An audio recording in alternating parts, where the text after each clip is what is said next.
don't know where Sid gets the energy.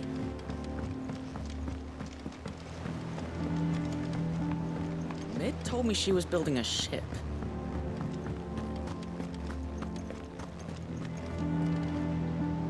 Goute. Still alive, I see. So Lady Karen accepted the ruby. Ah, about that. I tried my best, but she was just too stubborn to take it.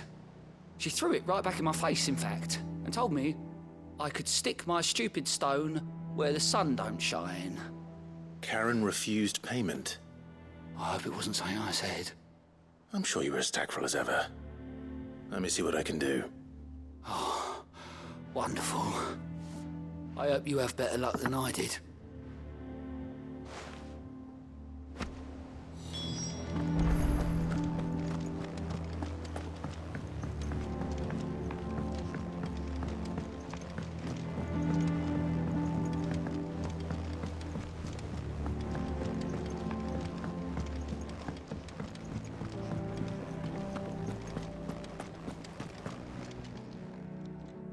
Lady Karen, Goute tells me you weren't happy with our offer.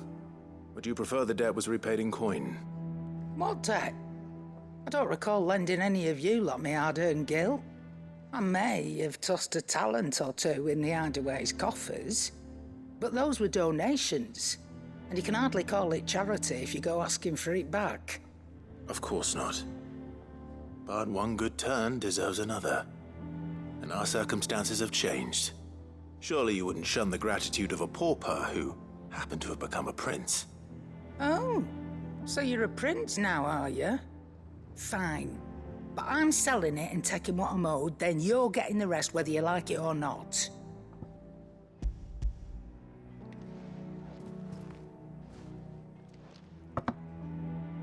Where'd you even get this? A decent trader might nab 1,000 talents for a star ruby. A canny one, meanwhile, might claim it were nicked from the belt of Sid the Outlaw himself and ask twice as much. Might be I already have a buyer in mind. Might be you even know her. A fine continental maid whose beauty's only eclipsed by a guile in commerce. You wouldn't mind, would you? Not at all. Just be sure to tell her that it's always a pleasure doing business.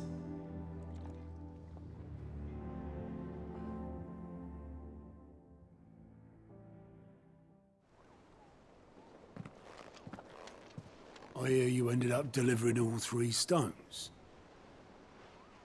Thanks to this lump.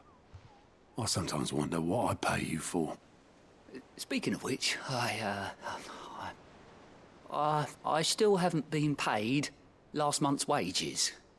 Oh, so you remember what's owed to you then?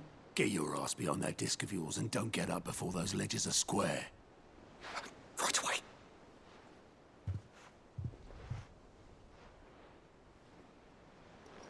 I've seen that before. Yeah. Plenty of times. It was the only goblet Sid ever used, either out of habit, or because the filthy soul couldn't be bothered to find a clean one. I knew so little about him. Like most people.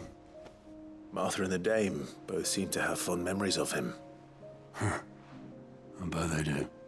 How long did you know Sid before he... Before he died. 20 summers, give or take. Back in the day, I was a purser on a trade ship, which is where I met him. He bought passage to... forget where. But having nothing better to do on the long nights, we set up drinking island rum till the morning bell dragged me back to my duties. Quit my post not long after that, on account of making a fine maiden's belly fat. But me and Sid stayed close, promising we'd one day sail the seas again. That was before fate stepped in and said she was having none of it. The magic woke inside my son soon after his first known day, and there was no hiding his knack. Couldn't you and your family have... My family were the ones who summoned the constable, wanted the monster taken away. I couldn't turn my back on him, forget what I felt, and I couldn't for the life of me understand how they could. Luckily, Sid was of the same mind as me. It was him who stood beside me when all I wanted was to tear the whole world down. Him who cried for me when I had no tears left of my own. Him who swore he'd do everything he could to stop it from happening again. And he was true to his word, too. Left the Royal Army once and for all. His ranks, his ribbons, gone. Just like that. Threw away everything he had. All to right a wrong that no one else had the courage to face. I knew then I'd follow that man to the ends of the earth.